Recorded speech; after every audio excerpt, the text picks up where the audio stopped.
Hi everyone, it's Quilting Nerd again. Today's third video on quilting feathers. This time special focus on different shape of our plumes.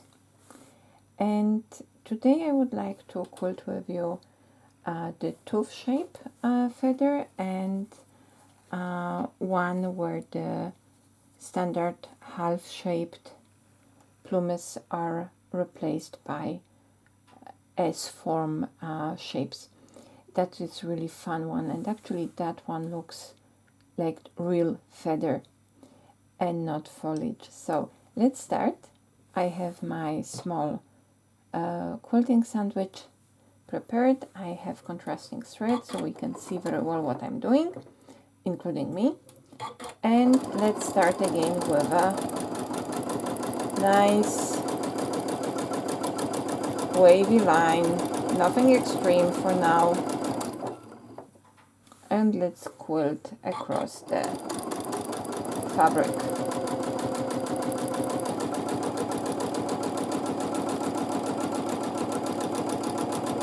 Thank you once more for all the comments I'm getting, also on other videos, not only on the feather ones. It looks like my content helps some of you to get better quilting results, and I couldn't be more happy to hear that. So please, I am always happy when you are giving me your feedback. If something helped you, if one approach or the other was more effective, this is simply very, very valuable input for me. So I know that I make progress as a teacher and creator, content creator, and that I am finding a bit different way to help you along. So now we are back. Again, you don't have to travel. You know I like to do that. You can also cut the thread at the top and then go back and start the quilting line again. So far so good. We did that already a few times before. And now let's start talking about the tooth shape. We start with an arch, so like the normal half heart shape we had all previously, only now instead of a full arch going back, we are doing a little bit of a wavy line. You see, up, down, up, and now we are going back. And we remember about this that we have to turn into the spine, and because we have so much space here, usually with this feather, I like to add a little bit in the middle. So it could be just a line going, dividing into two parts, or you could add a small paisley shape like that. Now let's do that immediately on the other side. Arch, wavy line, and going into the spine and adding some decorative elements.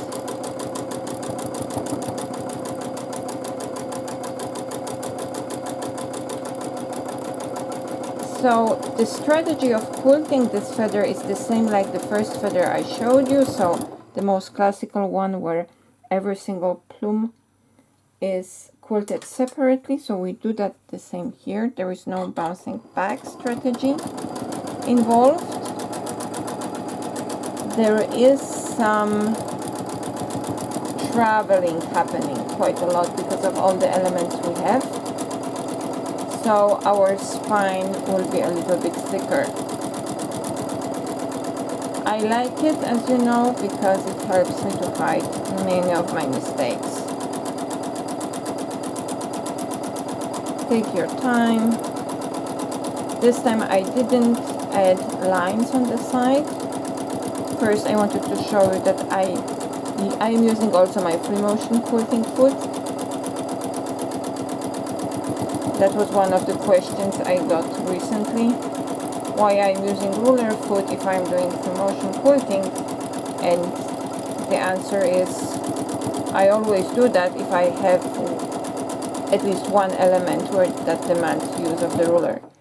Changing feet during quilting process is simply not effective.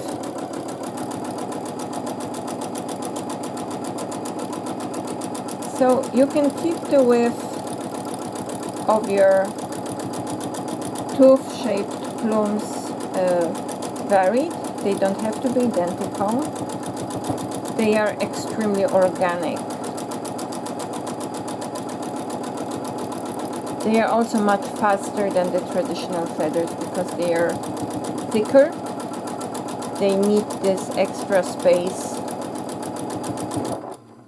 here. So now let me show you for comparison from the previous video. I have the sandwich here ready. The plumes in our traditional feathers are relatively narrow here. We do not go very wide, but we also do not need the space. As you can see, we just go around once. In order to quilt the tooth shape, we need to add the dip and then go up again. So this width is, I would say, at least twice as much as the width of a plume in the traditional feather. So they are much, much faster and they look absolutely amazing. Later on, probably I will try to make one video more where I will be telling about mixing shapes and adding extra elements to make the feather even more interesting.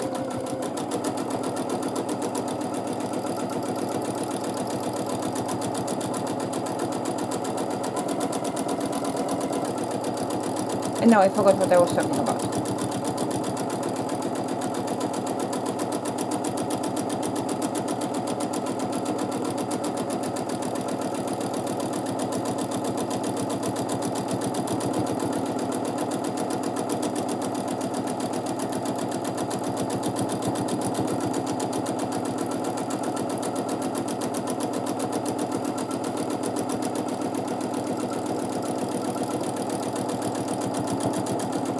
So those feathers are very adaptable. So if you have large irregular spaces on your patchwork, they are very good to use because you can always extend the elements of our little tooth here and cover a lot of, you see, I do not have to keep them symmetrical. I can adjust, I can extend. That means I will have no problems to reach out and fill available space.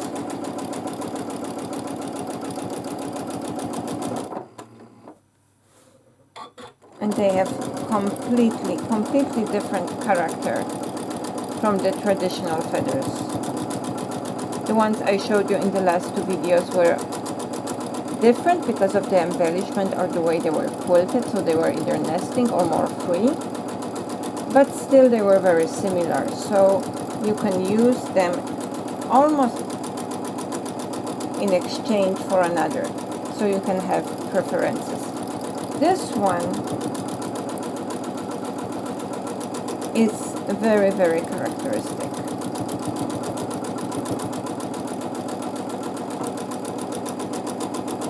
But when I've seen it first time being quilted, I was going like, okay, I have to learn it because it's so beautiful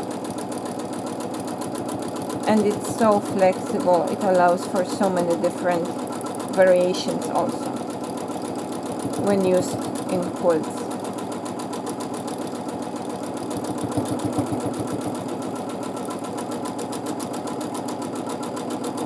So this is the most basic variation, I would say.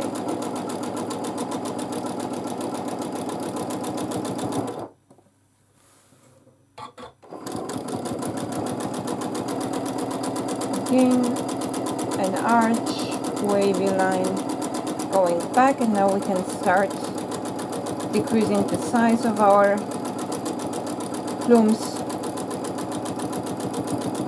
because we are approaching the end.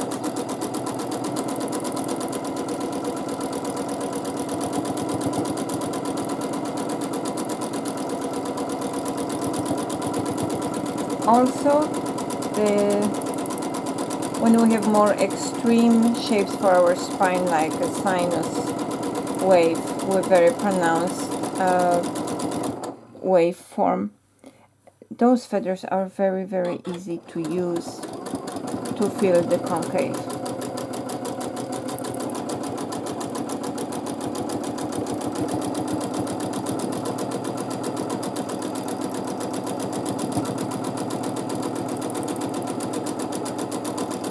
And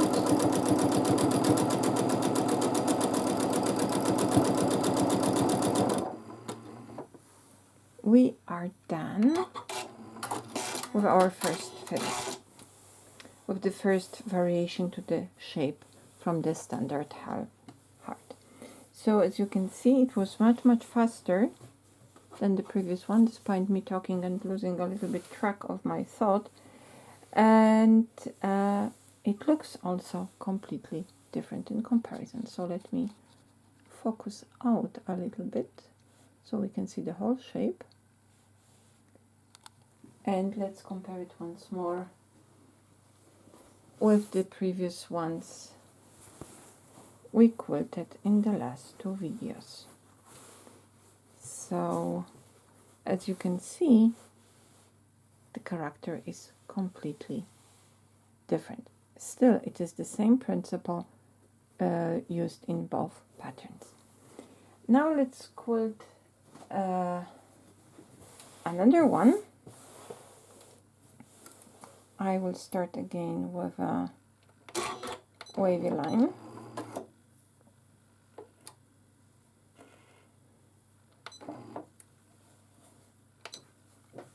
Let's lock our thread in place. And now I'm experimenting a little bit. I was making drawings before I started this video, but and some from time to time I quilted, but for sure not as often as the other ones. So let's here actually add some other element. Let's add here a swirl.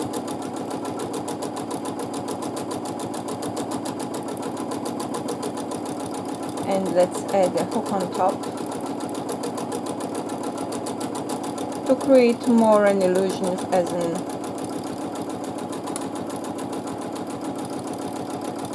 real feather. Fowl.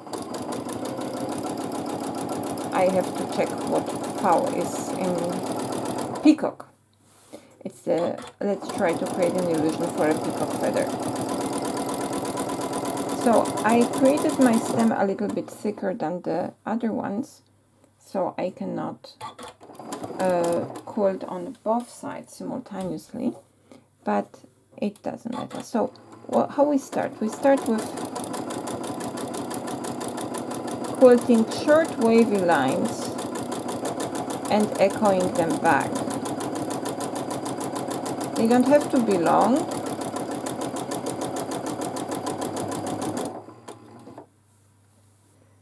So I just noticed that my camera still has the zoom out settings, so let me focus once more and I will repeat the last two steps once more with the explanation. So as you can see here, we have, instead of a arch and turning around, we have a wavy line.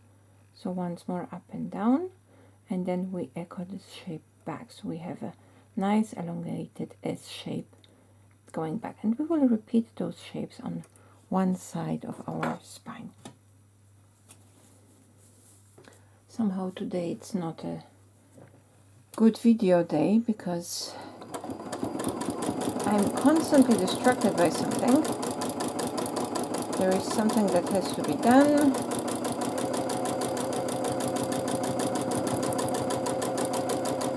And there are sometimes days where it's difficult to find a peaceful half an hour for a little bit of quilting.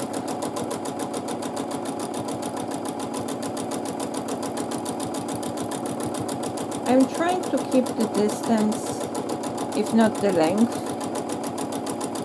nice and regular, so we have this nice regular texture, and actually it is this shape that looks for me most feather-like. If we look at any single feather from any bird, it will have those nice regular sections enabling for flight or giving the warmth.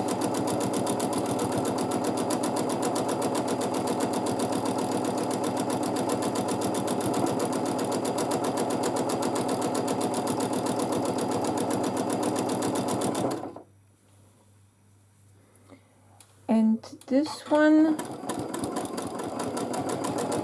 it's perfect for more narrow shapes or areas because of its also narrow character. It's like with any real feather, the width is varying very little across the length, only at the bottom. Because of course now we have this nice decorative element of a swirl, so we will just go a little bit more here, so it's like kind of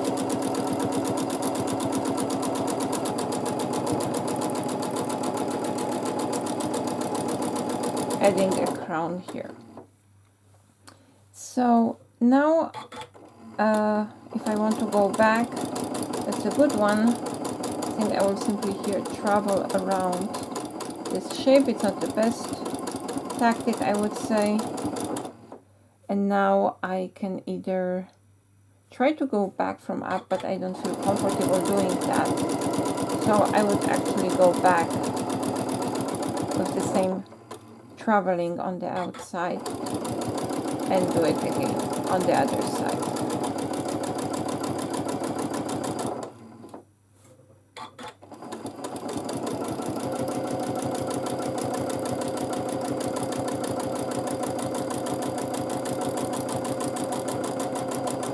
Again, a wavy shape and echo.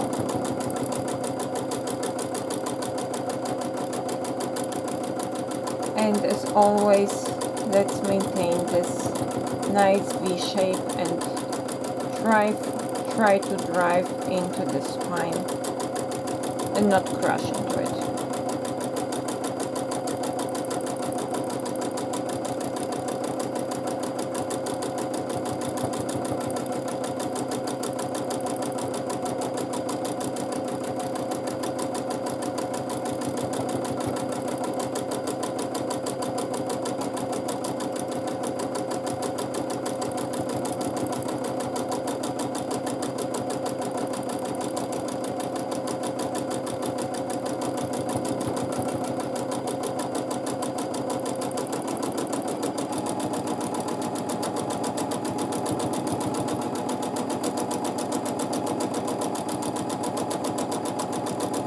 Length can be adjusted when we are navigating the up and down of the stem.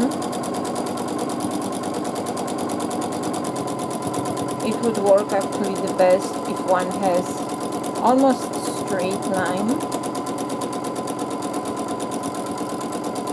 And I think the most important feature for this kind of feather is to keep those elements, those non-typical plumes as narrow as possible to create this illusion of bird feather.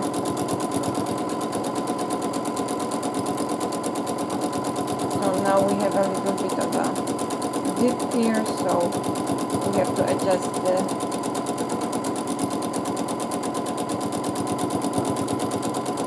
length. And now we can go around. And now the question is how we are going, how long we will go. It probably would take some more of the experiment.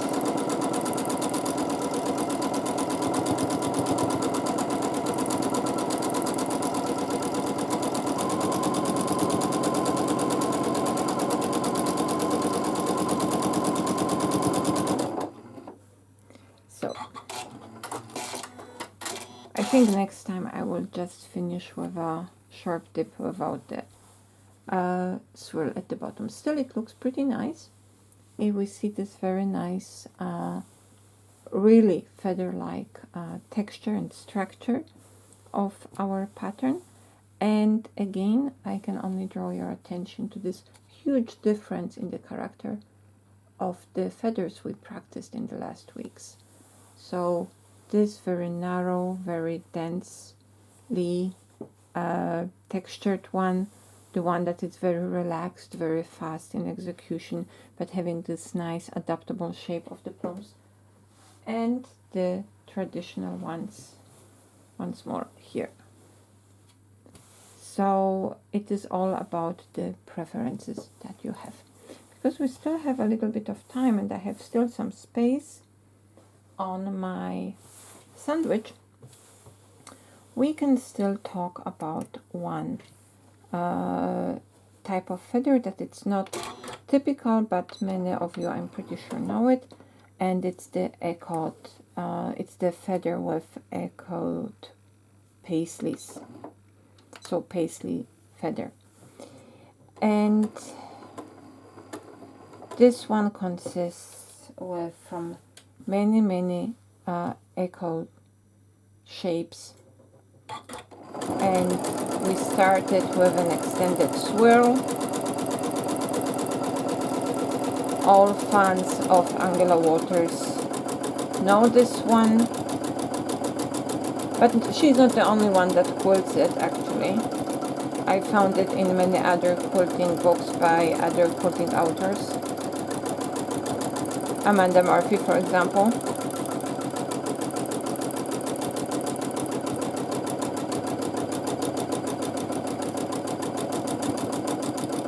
So we echo the shape a few times. So our stem is actually very thick and pronounced. And again, I forgot to zoom in. This time I got it in time, because the most important parts are coming now. So in this case,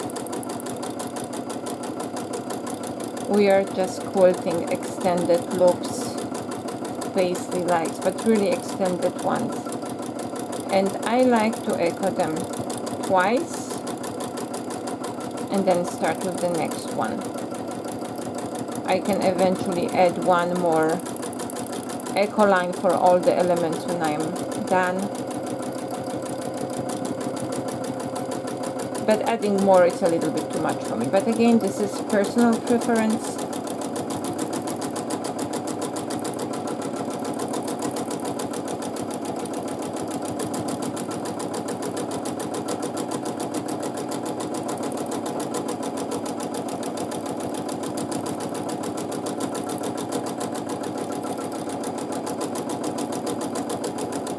I'm fitting my lines around.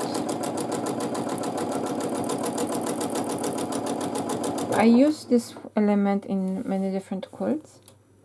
Ones that I quilted with all over kind of doodling approach, where I was just using lots of different feathers, flowers, leaves, swirls.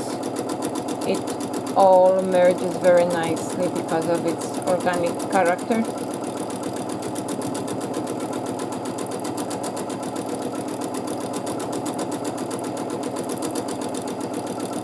And as we approach the top, when we are turning, the paisleys are becoming smaller.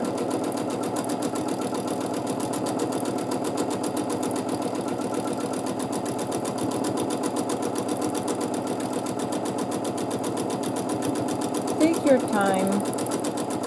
There is lots of dynamics in feather-like shapes.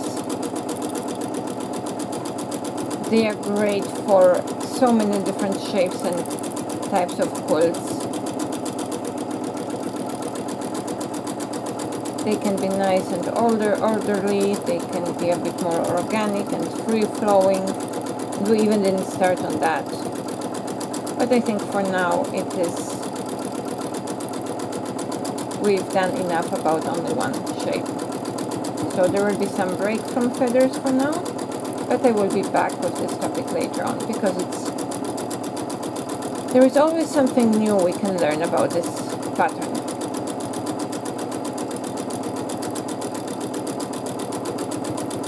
Yeah, and here I'm just trying to fit echo lines so I have equally filled area, and I can use another echo line to enclose my shapes and go back to the beginning.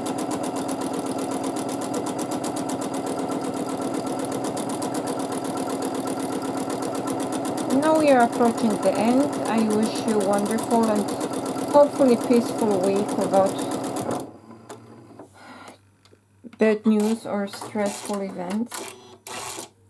I hope you're staying healthy. I hope you have fun with quilting, and I hope this video will provide you some ideas and new inspirations. It was good talking to you, and hopefully see you soon. Bye.